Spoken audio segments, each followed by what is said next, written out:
Hello అండి. మళ్ళీ శారీ లేకుండా వచ్చాననుకున్నారా? అదే శారీస్ చూపియకుండా ఈరోజు శారీస్ గాదు. Most asked questions once again సాంప్రదాయ డిజైనర్ స్టూడియో పేరెక్కడి నుంచొచ్చిందని. ఈ పేరెనకాల పెద్ద స్టోరీ ఏం లేదండి. అంటే ఎమోషన్స్ ఉన్నాయి. స్టోరీ లేదు. ఇట్స్ లైక్ నేను శారీ కట్టుకోవడం స్టార్ట్ చేసినప్పటి నుంచి ఆహ్, పద్ధతిగా కనిపిస్తావు, ట్రెడిషనల్‌గా కనిపిస్తావు అని చెప్పడమే జరిగింది. అంటే ఐ టుక్ దోస్ కాంప్లిమెంట్స్. ఇంకా నాకు శారీస్ అన్నప్పుడు ఫస్ట్ గుర్తొచ్చేది ట్రెడిషనల్‌గా పట్టు చీరలు. అందుకే ట్రెడిషనల్‌గా ఉండాలని సాంప్రదాయ అని పెట్టాను. చాలామంది చాలా రోజులు ఆలోచిస్తారు ఏది పెట్టాలి?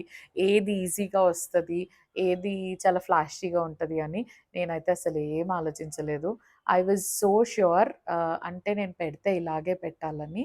అందుకే అంత ట్రెడిషనల్ నేమ్ సెలెక్ట్ చేసుకున్నాను. నేమ్ ఒక్కటే ఎక్కువ కష్టపడలేదండి నేను. సాంప్రదాయ designer studio. I was so sure that I wanted this అని. మా ఫ్యామిలీలో ఎవరి నేమ్ కాదు, ఎవరి పేరు కాదు, ఎవరి పేరుతో పెట్టింది కాదు. నార్మల్‌గా నేను ట్రెడిషనల్‌గా ఉండాలని పెట్టుకుందే. I'm so happy with it.